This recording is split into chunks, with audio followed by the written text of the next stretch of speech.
Welcome to Heavy D Storytelling.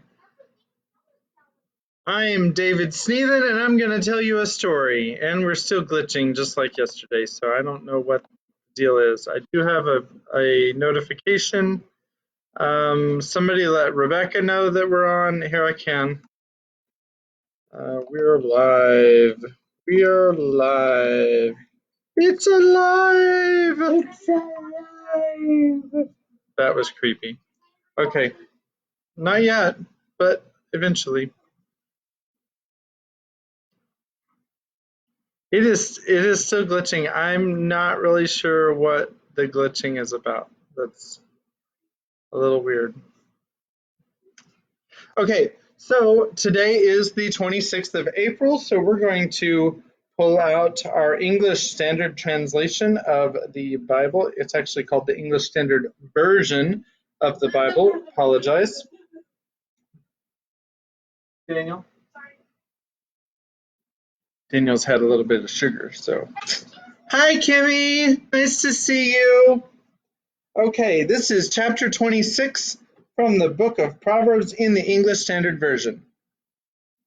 Like snow in summer or rain in harvest, so honor is fitting a fool.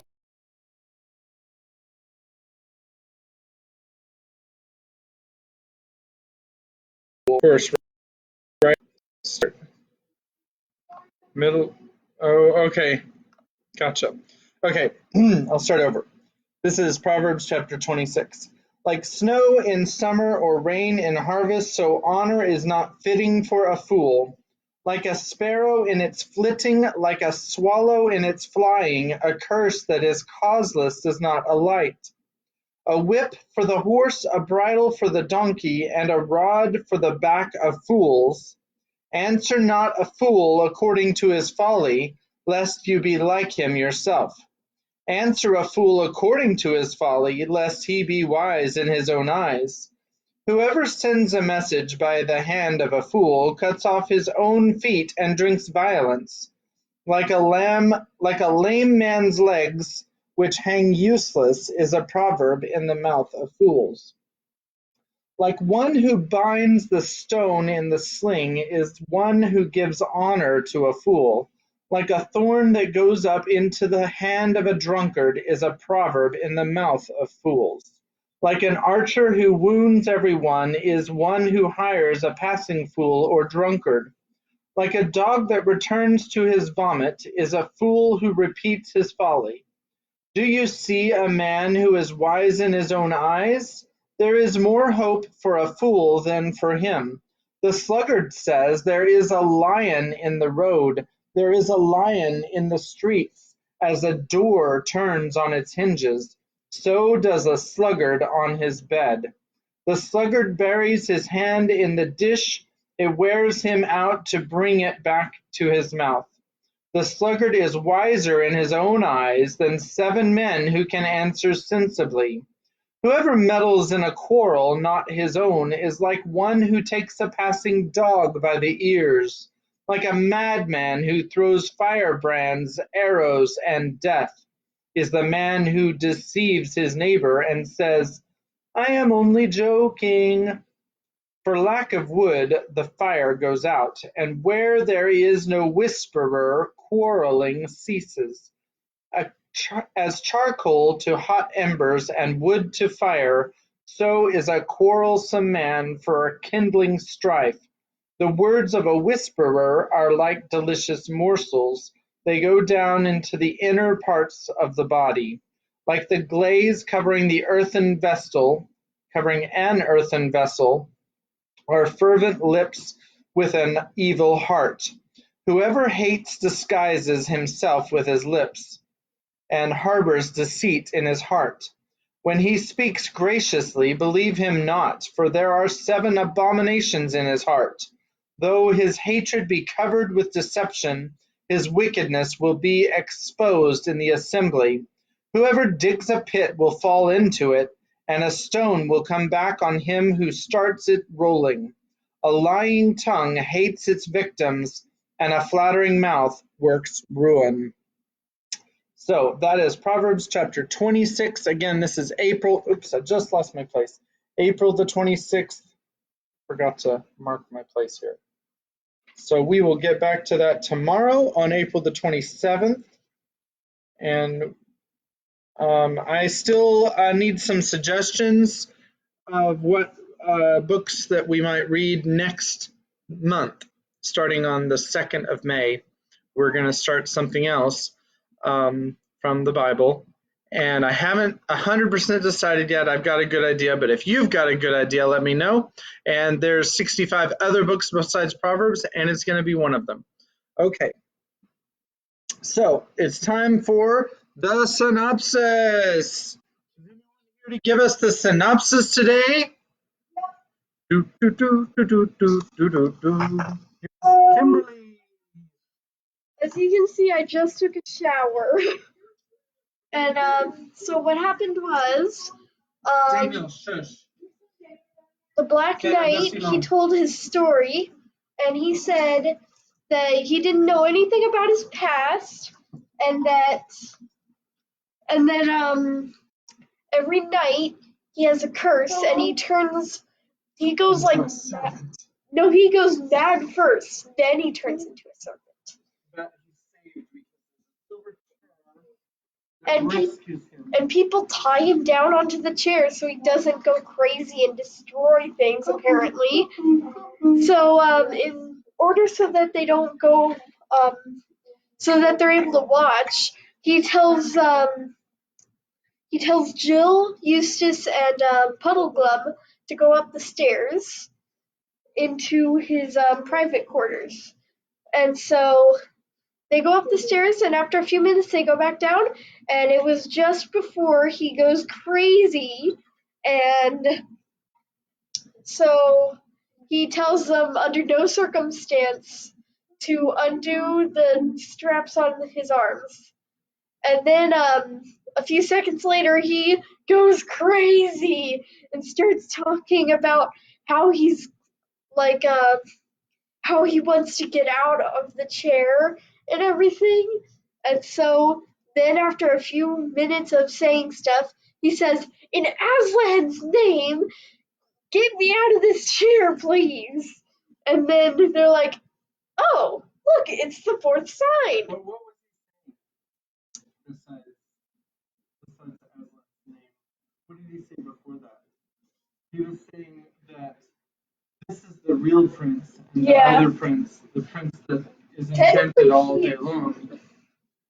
He said, I'm in my right mind right now. That other guy you knew was the one who was enchanted and stuff like that. And they didn't believe him at first. They only believed him when he said in Aslan's name. And then they're like, "Oh, it's the fourth sign. We should untie him." So after a few minutes of like talking to each other, they decide to untie him, and he's like, "Oh, thank you." And then he destroys the chair so that he can't be tied to it anymore.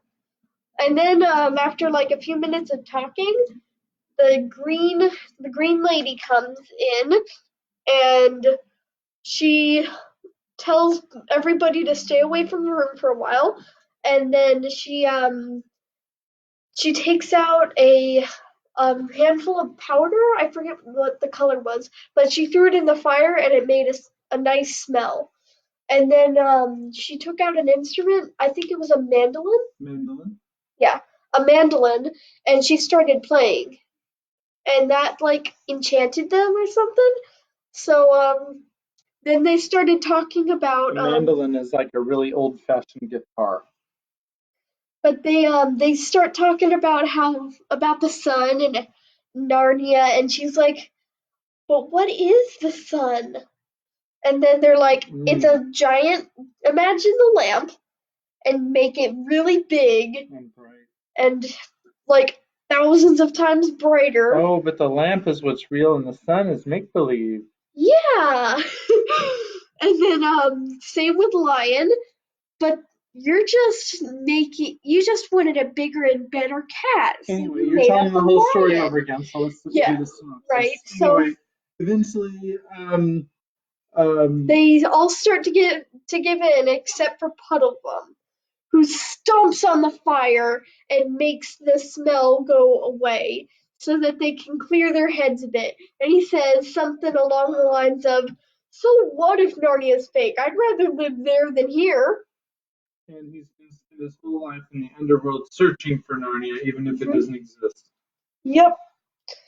And then she was like, "Nah, I'm so mad. Blah, blah, blah." And somebody please with Puddleglum's speech. I mean, give me a break. You did. It was amazing. Okay. And so, then after that, the green lady, she becomes the serpent instead of the Black Knight. Ooh, that's some original thinking. And then Rilian has a battle with the serpent and chops up its head. Okay, so that's where we are in the story. And the next Yes, she remembers that very well. She's good at remembering the next word. So, okay, here we are. We're on chapter 13. We have 4 chapters. Or do we have 3 chapters? 13, 14, 15, 16. Okay, yeah, 4 chapters. So we'll probably get to 2 of them tonight. So just a minute. JJ, are you going to fall asleep? You're like laying down. You're not even trying to stay awake, it looks like. And why is the Chromebook under your bed? That needs to be plugged in downstairs or it's going to run out of power. Okay. So while JJ's doing that, hi. Okay, so while JJ's doing that, are you going to do it? Okay, don't run down the stairs. He just said no. He said yeah. No, you said no, and you need to stop arguing with me. Why aren't you in nighttime clothes yet? This is Okay. Okay, JJ, this isn't acceptable. Naughty kitty cat.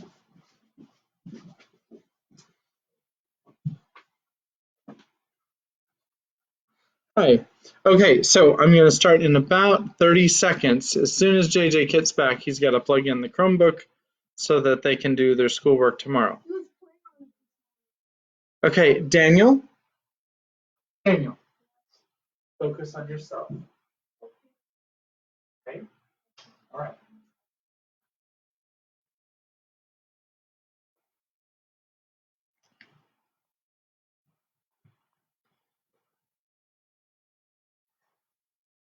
All right. Chapter 13, Underland Without the Queen. Are you all going to be quiet now? Promise? All right. All felt that they had earned what Scrubbed called a breather. The witch had locked the door and told the Earthmen not to disturb her, so there was no danger of interruption for the present. Their first business was, of course, Puddleglum's burnt foot. A couple of clean shirts from the prince's bedroom, torn into strips and well greased on the inside with butter and salad oil off the supper table, made a fairly good dressing. When this had been applied, they all sat down and had a little refreshment and discussed plans for escaping from the underworld. Rilian explained that there were quite a lot of outlets by which one could get to the surface. He had been taken out through most of them at one time or another, but he had never gone out alone, only with the witch, and he had always reached these outlets by going in a ship across the sunless sea. What the Earthmen would say if he went down to the harbor without the witch and with 3 strangers and simply ordered a ship, no one could guess. I'm sorry, did you have something more important in the story? I'm sorry, what? I'm hearing 2 people talk to me at once. Okay. JJ, did Mom ask you for something? I don't know if JJ's going to stay awake. He comes to his room and is laying down. I don't think he's going to stay awake for 1 page.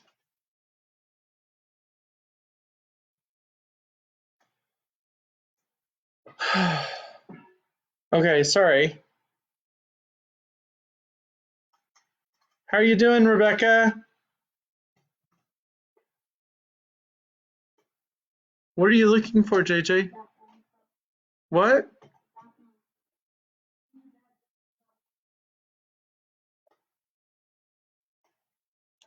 Do do do do do do do. Hey, Danielle. I know we didn't have a lot of time to prep for this because I fell asleep. I need you to calm down. Okay? Okay. That's a cute little thing. Did you get it? JJ, look, it's right here.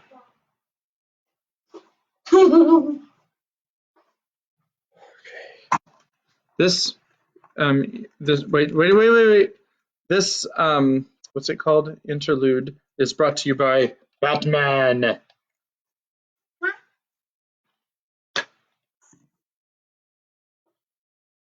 Okay, Daniel.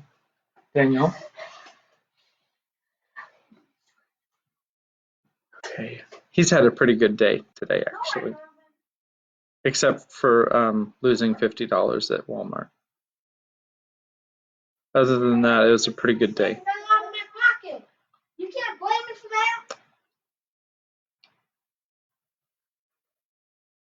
that.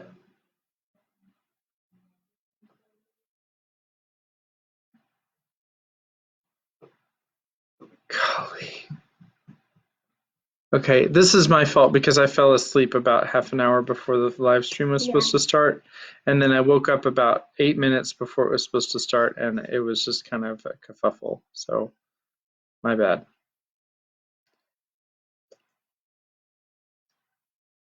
Okay. Oh, sit down.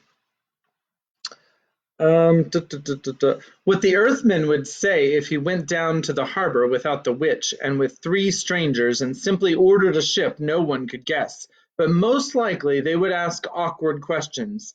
On the other hand, the new outlet, the one for the invasion of the overworld, was on this side of the sea and only a few miles away. The prince knew that it was nearly finished. Only a few feet of earth divided the diggings from the outer air. It was even possible that it had now been quite finished. Perhaps the witch had come back to tell him this and to start the attack. Even if it was not, they could probably dig themselves out by that route in a few hours if they only could get there without being stopped. And if only they found the diggings unguarded. But those were the difficulties. "If you ask me," began Puddleglum when Scrub interrupted. "I say," he said, "what's that noise?" "I've been wondering that for some time," said Jill. They had all, in fact, been hearing the noise, but it had begun and increased so gradually that they did not know when they had first noticed it. For a time it had been only a vague disquiet, like gentle winds or traffic very far away. Then it swelled to a murmur like the sea. Then came rumblings and rushings. Now there seemed to be voices as well, and also a steady roaring that was not voices. "By the lion," said Prince Rilian, "it seems this silent land has found a tongue at last." He rose, walked to the window, and drew aside the curtains. The others crowded round him to look out. The very first thing they noticed was a great red glow. Its reflection made a red patch on the roof of the underworld thousands of feet above them, so that they could see a rocky ceiling which had perhaps been hiding in darkness ever since the world was made. The glow itself came from the far side of the city, so that many buildings, grim and great, stood up blackly against it. But it also cast its light down many streets that ran from it toward the castle. And in those streets something very strange was going on. The closely packed, silent crowds of Earthmen had vanished. Instead, there were figures darting about by ones or twos or threes. But they behaved like people who did not want to be seen, lurking in shadow behind buttresses or in doorways, and then moving quickly across the open into fresh places of hiding. But the strangest thing of all to anyone who knew gnomes was the noise. Shouts and cries came from all directions, but from the harbor there came a low, rumbling roar, which grew steadily louder and was already shaking the whole city.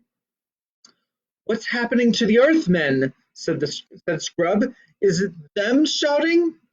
"'Tis hardly possible," said the prince. "I never heard one of those rascals so much as speak with a loud voice in all the weary years of my bondage. Some new devilry, I don't doubt." "And what is that red light over there?" asked Jill. "Is something on fire?" "If you ask me," said Puddleglum, "I should say that was the central fires of the earth breaking out to make a new volcano. We'll be in the middle of it, I shouldn't wonder." "Look at that ship," said Scrub. "Why, it's coming on so quickly. No one's rowing it." "Look, look," said the prince. "The ship is already far this side of the harbor. It is in the street. Look, all the ships are driving into the city. By my head, the sea is rising. The flood is upon us. Aslan be praised. This castle stands on high ground, but the water comes on grimly fast." "Oh, what can be happening?" cried Jill. "Fire and water and all those people dodging about the streets." "I'll tell you what it is," said Puddleglum. "That witch has laid a train of magic spells so that whenever she was killed, at that same moment her whole kingdom would fall to pieces. She's the sort that wouldn't so much mind dying herself if she knew the chap who killed her was going to be burned or buried or drowned 5 minutes later." Hast hit it, friend Wiggle," said the prince. "When our swords hacked off the witch's head, that stroke ended all her magic works, and now the deep lands are falling to pieces. We are looking on the end of the underworld." "That's it, sir," said Puddleglum, "unless it should happen to be the end of the whole world." "But are we just going to stay here and wait?" gasped Jill. "Not by my counsel," said the prince. "I would save my horse Coalblack and the witch's Snowflake, a noble beast and worthy of a better mistress, which are both stabled in the courtyard. After that, let us make shift to get out to high ground and pray that we shall find an outlet. The horses can carry 2 each at need, and if we put them to it, they may outstrip the flood." "Will your highness not put on armor?" asked Puddleglum. "I don't like the look of those," and he pointed down to the street. Everyone looked down, dozens of creatures, and now that they were close, they obviously were Earthmen, were coming up from the direction of the harbor, but they were not moving like an aimless crowd. They behaved like modern soldiers in an attack, making rushes and taking cover, anxious not to be seen from the castle windows. "I dare not see the inside of that armor again," said the prince. "I rode in it as in a movable dungeon, and it stinks of magic and slavery, but I will take the shield." He left the room and returned with a strange light in his eyes a moment later. "Look, friends," he said, holding out the shield toward them. "An hour ago it was black and without device, and now this." The shield had turned bright as silver, and on it, redder than blood or cherries, was the figure of a lion. "Doubtless," said the prince, "this signifies that Aslan will be our good lord, whether he means us to live or to die. And all's one for that. Now, by my counsel, we shall all kneel and kiss his likeness, and then all shake hands one with another as true friends that may shortly be parted. And then let us descend into the city and take the adventure that has sent us." And they all did as the prince had said. But when Scrub shook hands with Jill, he said, "So long, Jill. Sorry I've been a funk and so ratty. I hope you get safe home." And Jill said, "So long, Eustace, and I'm sorry I've been such a pig." And this was the first time they had ever used Christian names, because one didn't do it at school. The prince unlocked the door, and they all went down the stairs, 3 of them with drawn swords, and Jill with drawn knife. The attendants had vanished, and the great room at the foot of the prince's stairs was empty. The grey doleful lamps were still burning, and by their light they had no difficulty in passing gallery after gallery and descending stairway after stairway. The noises from outside the castle were not so easily heard here as they had been in the room above. Inside the house all was still as death and deserted. It was as they turned a corner into the great hall of the ground floor that they met their first Earthman, a fat whitish creature with a very pig-like face who was gobbling up all the remains of food on the tables. It squealed. The squeal also was very like a pig's, and darted under a bench, whisking its long tail out of Puddleglum's reach in the nick of time. Then it rushed away through the far door, too quickly to be followed. From the hall they came out into the courtyard. Jill, who went to a riding school in the holidays, had just noticed the smell of a stable, a very nice, honest, homely smell it is to meet in a place like Underland, when Eustace said, "Great Scott, look at that!" A magnificent rocket had risen from somewhere beyond the castle walls and broken into green stars. "Fireworks!" said Jill in a puzzled voice. "Yes," said Eustace, "but you can't imagine those Earth people letting them off for fun. It must be a signal, and means no good for us, I'll be bound." Sorry, that was Puddleglum. "Friends," said the prince, "when once a man is launched on such an adventure as this, he must bid farewell to hopes and fears, otherwise death or deliverance will both come too late to save his honor and his reason. Ho, my beauties!" He was now opening the stable door. "Hey, cousin, steady, Coal-Black! Softly now, Snowflake, you are not forgotten." The horses were both frightened by the strange lights and the noises.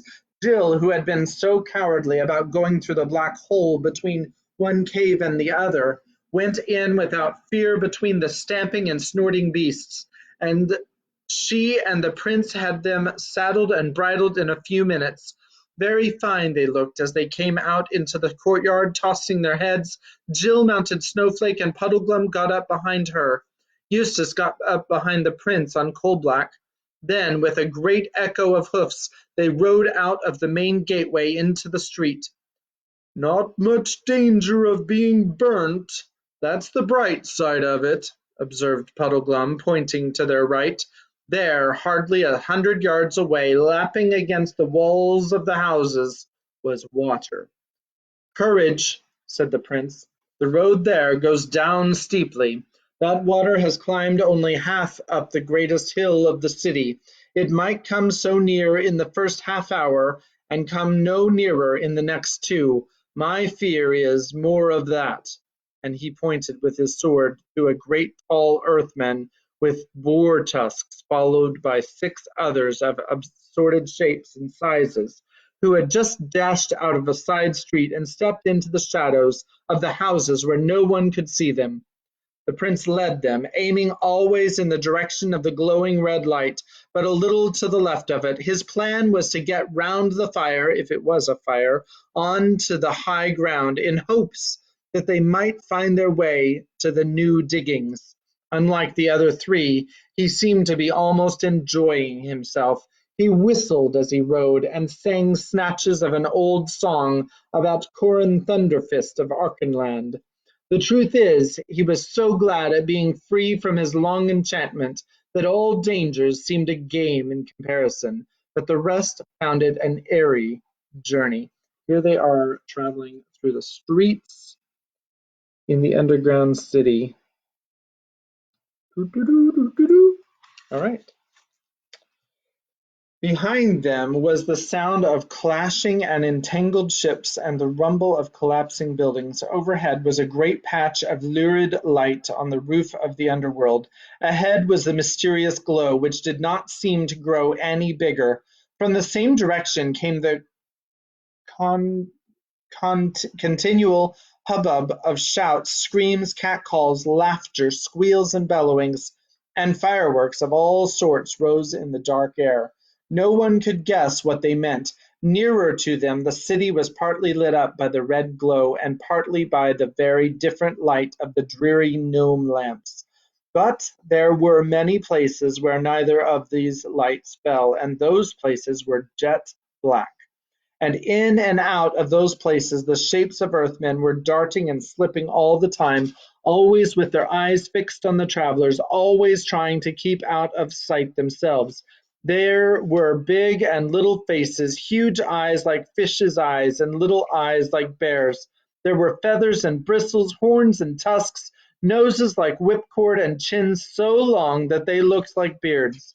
Every now and then a group of them would get too big or come too near. Then the prince would brandish his sword and make a show of charging them, and the creatures, with all manner of hootings, squeakings, and cluckings, would dive away into the darkness.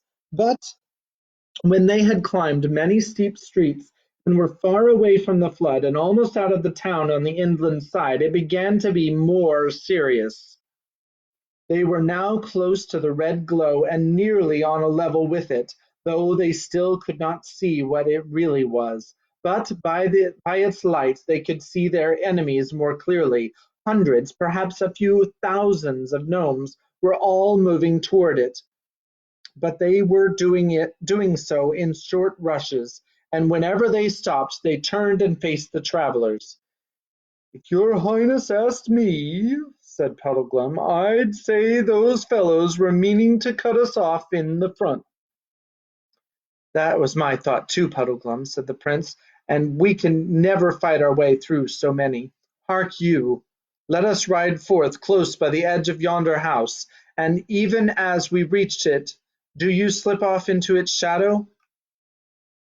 The lady and I will go forward a few paces. Some of these devils will follow us, I doubt not. They are thick behind us. Do you, who have long arms, take one alive, if you may, as it passes your ambush. We may get a true tale of it, or learn what is their quarrel against us." But won't the others all come rushing at us to rescue the one we catch?" said Jill in a voice not so steady as she tried to make it.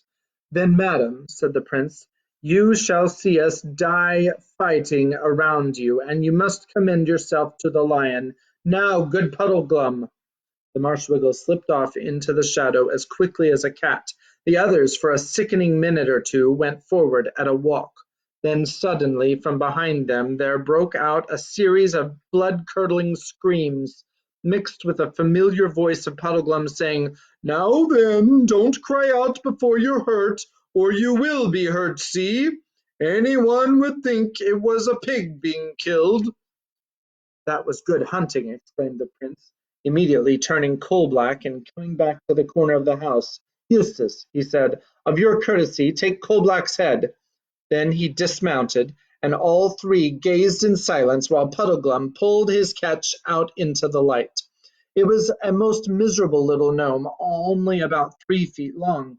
It had a sort of ridge like a coxcomb, only hard, on the top of its head, little pink eyes, and a mouth and a chin so large and round that its face looked like that of a pygmy hippopotamus.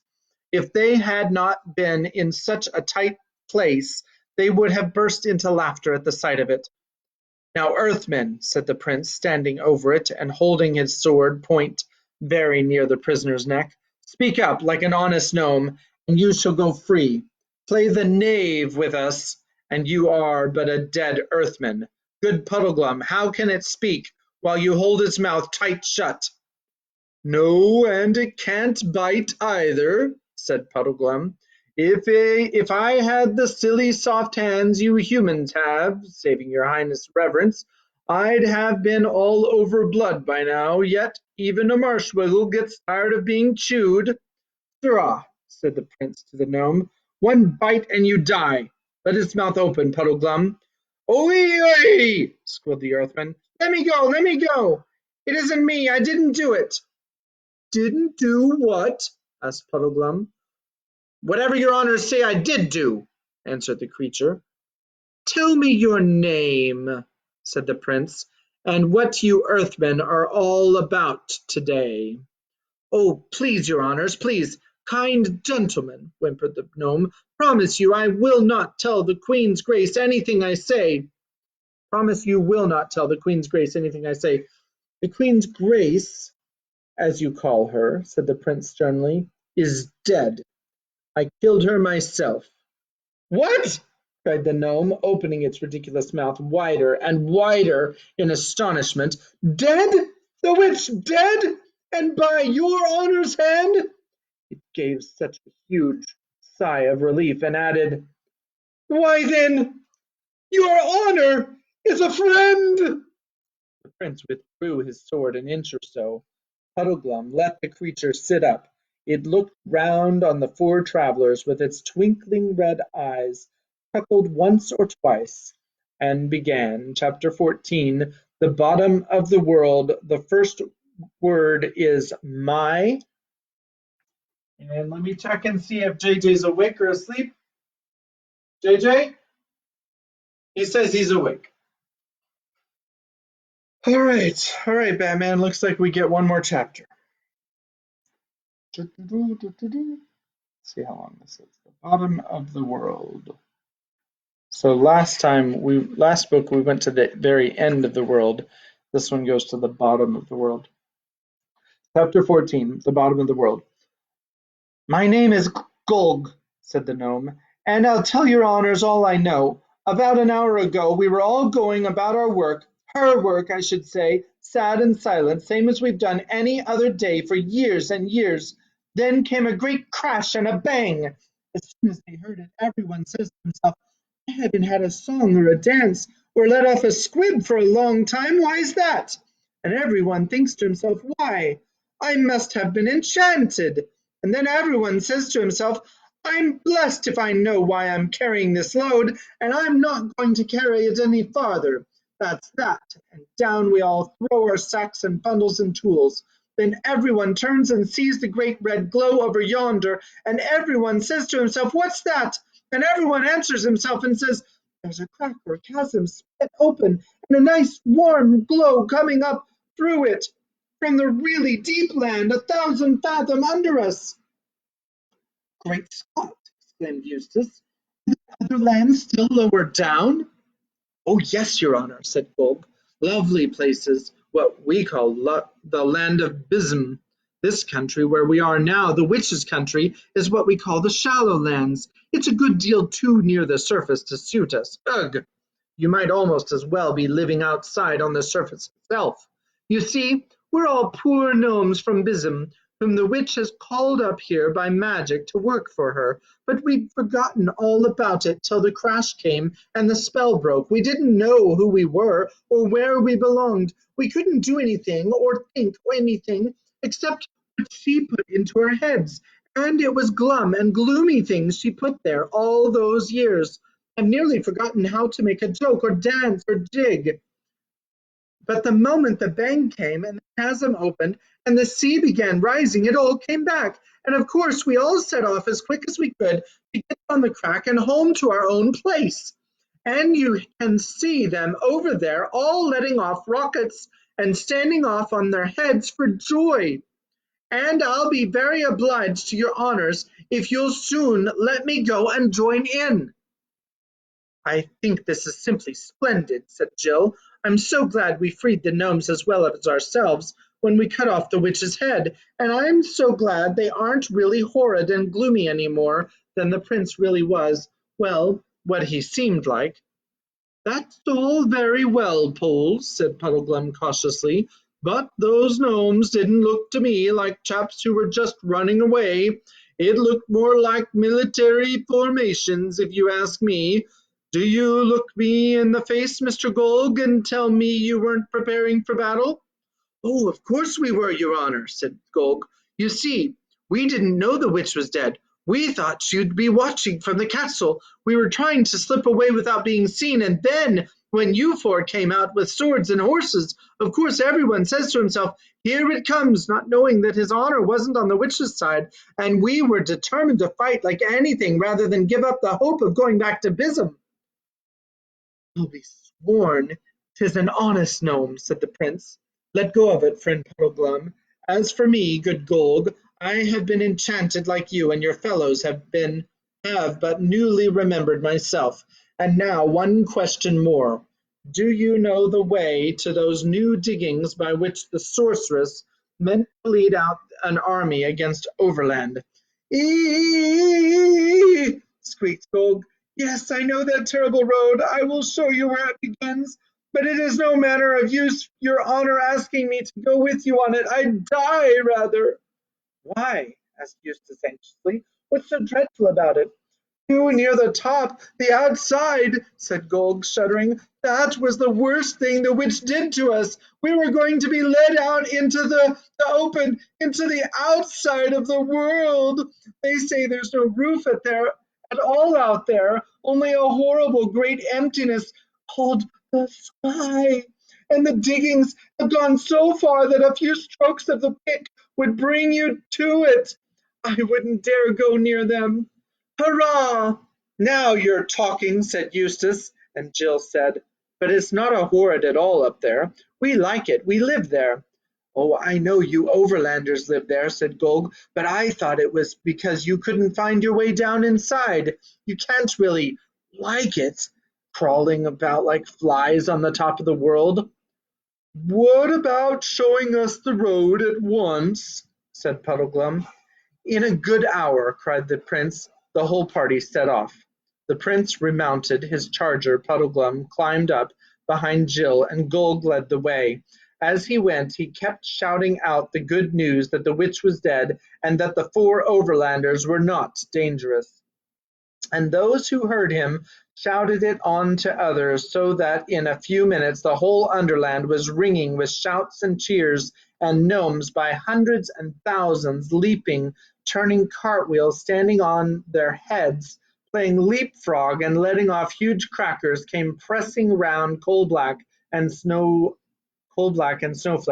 and the prince had to tell the story of his own enchantment and deliverance at least 10 times. Here's a picture of the gnomes doing cartwheels.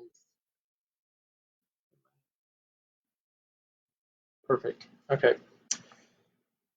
In this way they came to the edge of the chasm. It was about 1,000 feet long and perhaps 200 wide. They dismounted from their horses and came to the edge and looked down into it. A strong heat smote up into their faces, mixed with a smell which was quite unlike any they had ever smelled. It was rich, sharp, exciting, and made you sneeze. The depth of the chasm was so bright that at first it dazzled their eyes, and they could see nothing. When they got used to it, they thought they could make out a river of fire, and on the banks of that river what seemed to be fields and groves of an unbearable hot brilliance, though they were dim compared with the river. There were blues, reds, greens, and whites all jumbled together. A very good stained glass window, with the tropical sun staring straight through it at midday, might have something of the same effect. Down the rugged sides of the chasm, looking black like flies against all the fiery light, hundreds of earthmen were climbing.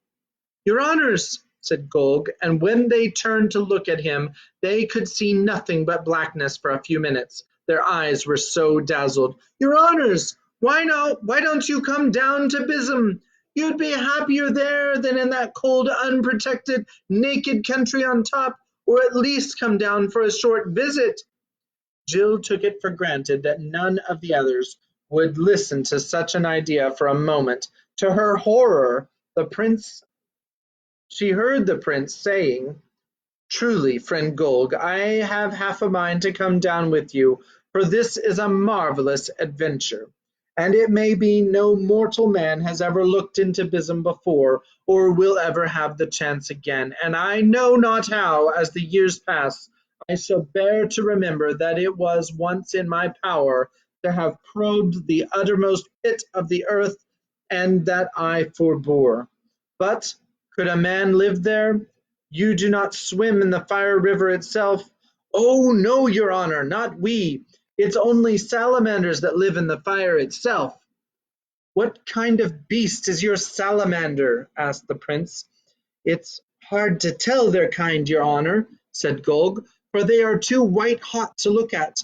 but they are most like small dragons. They speak to us out of the fire. They are wonderfully clever with their tongues, very witty and eloquent. Jill glanced hastily at Eustace. She had felt sure that he would like the idea of sliding down that chasm even less than she did. Her heart sank as she saw that his face was quite changed. He looked much more like the prince than like the old scrub at Experiment House. For all his adventures and the days when he had sailed with King Caspian were coming back to him. "Your Highness," he said, "if my old friend Reepicheep the Mouse were here, he would say we could not now refuse the adventure of Bizzim without a great impeachment to our honour." "Down there," said Gog, "I could show you real gold, real silver, real diamonds." "Bosh!" said Jill rudely, "as if we didn't know that we're below the deepest mines even here." "Yes," said Gog, "I have heard of those little scratches in the crust that you top dwellers call mines, but that's where you get dead gold, dead silver, dead gems. Down in Bizzim we have them alive and growing. There I'll pick you bunches of rubies that you can eat and squeeze you a cupful of diamond juice. You won't care much about fingering the cold dead treasures of your shallow mines after you have tasted the live ones in Bizzim." "My father went to the world's end," said Rilian thoughtfully. "It would be a marvelous thing if his son went to the bottom of the world." "If your Highness wants to see your father while he's still alive, which I think he'd prefer," said Puddleglum, "it's about time we were getting on to that road to the diggings." "And I won't go down that hole whatever anyone says," added Jill. "Why, if your honours are really set to go back to the overworld," said Gog, "there is one bit of road that's rather lower than this, and perhaps, if the flood's still rising—" "Oh, do, come on," begged Jill. "I fear it must be so," said the prince with a deep sigh, "but I have left half of my heart in the land of Bizzim." "Please," begged Jill. "Where is the road?" asked Puddleglum. One Track Mind. "There are lamps all the way," said Gog. "Your honour can see the beginning of the road on the far side of the chasm." "How long will the lamps burn for?" asked Puddleglum. At that moment a hissing, scorching voice, like the voice of fire itself, they wondered afterward if it could have been a salamander's, came whistling out of the very depth of Bizzim. "Quick, quick, quick! To the cliffs! To the cliffs! To the cliffs!" it said. "To the rift! The rift closes! It closes! It closes! Quick, quick!" And at the same time, with ear-shattering cracks and creaks, the rocks moved. Already, while they looked, the chasm was narrower. From every side belated gnomes were rushing into it. They would not wait to climb down the rocks. They flung themselves headlong, and either because so strong a blast of hot air was beating up from the bottom, or for some other reason, they could be seen floating downward like leaves. Thicker and thicker they floated, till their blackness almost blotted out the fiery river and the groves of live gems. "Goodbye to your honours, I'm off!" shouted Gog, and dived. Only a few were left to follow him. The chasm was now no broader than a stream. Now it was narrow as the slit in a pillar box. Now it was only as intensely bright red. Then, with a shock, like 1,000 goods trains crashing into 1,000 pairs of buffers, the lips of rock closed. The hot, maddening smell vanished. The travelers were alone in the underworld, which now looked far blacker than before. Pale, dim, and dreary, the lamps marked the direction of the road. "Now," said Puddleglum, "it's 10 to 1. We've already stayed too long, but we may as well make a try. Those lamps will give out in 5 minutes, I shouldn't wonder." They urged the horses to canter and thundered along the dusty road. in fine style, but almost at once it began going downhill. They would have thought Golg had sent them the wrong way if they had not seen on the other side of the valley the lamps going on and upward as far as the eye could reach, but at the bottom of the valley the lamps shone on moving water. "Haste!" cried the prince. They galloped down the slope. It would have been nasty enough at the bottom even 5 minutes later, for the tide was running up the valley like a mill race, and if it had come to swimming the horses could hardly have won over, but it was still only a foot or two deep, and though it swished terribly round the horses' legs, they reached the far side in safety. Then began the slow, weary march uphill, with nothing ahead to look at but the pale lamps which went up and up as far as the eye could reach. When they looked back, they could see the water spreading. All the hills of Underland were now islands, and it was only on those islands that the lamps remained. Every moment some distant light vanished. Soon there would be total darkness everywhere except on the road they were following, and even on the lower part of it behind them. Though no lamps had yet gone out, the lamplight shone on water. Although they had good reason for hurrying, the horses could not go on forever without a rest. They halted, and in silence they could hear the lapping of water.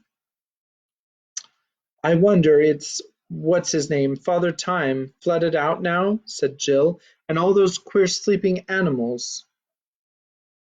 Here's a picture of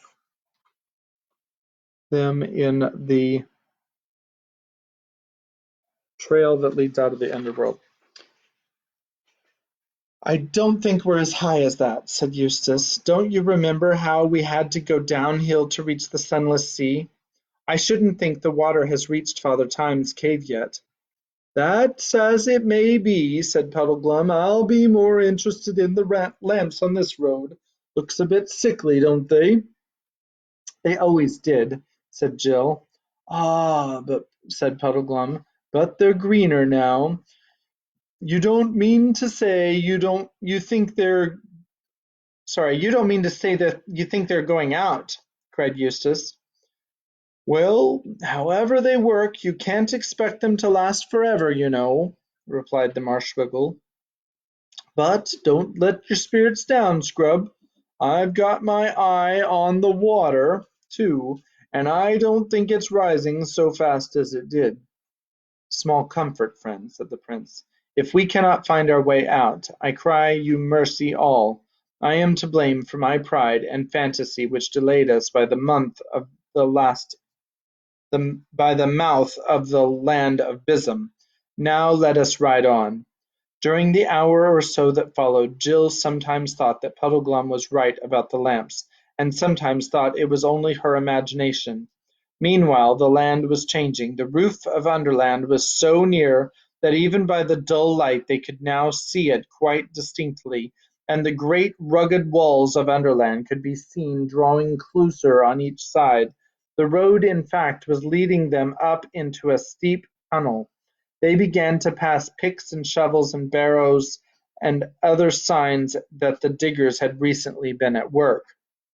If only one could be sure of getting out, all this was very cheering, but the thought of going on into a hole that would get narrower and narrower and harder to turn back in was very unpleasant. At last the roof was so low that Puddleglum and the prince knocked their heads against it. The party dismounted and led the horses. The road was uneven here, and one had to pick one's steps with some care.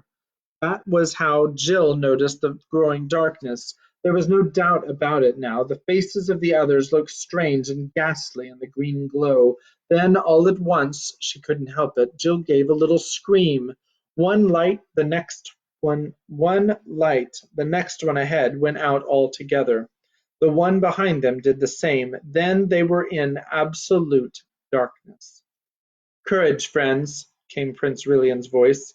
"Whether we live or die, Aslan will be our good lord." "That's right, sir," said Puddleglum's voice. And you must always remember there's one good thing about being trapped down here. It'll save funeral expenses. Jill held her tongue. If you don't want other people to know how frightened you are, this is always a wise thing to do. It's your voice that gives you away. We might as well go on as stand here, said Eustace, and when she heard the tremble in his voice, Jill knew how wise she had been not to trust her own. Puddleglum and Eustace went first with their arms stretched out in front of them, for fear of blundering into anything. Jill and the Prince followed, leading the horses. I say, came Eustace's voice much later, are my eyes going queer, or is there a patch of light up there?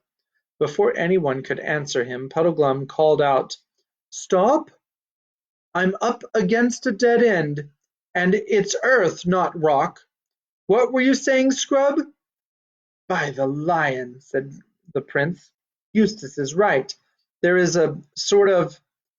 But it's not daylight, said Jill. It's only a cold blue sort of light. Better than nothing, though, said Eustace. Can we get up to it? It's not right overhead, said Puddleglum. It's above us, but it's in this wall that I've run into. How would it be, Pole, if you got on my shoulders and saw whether you could get up into it?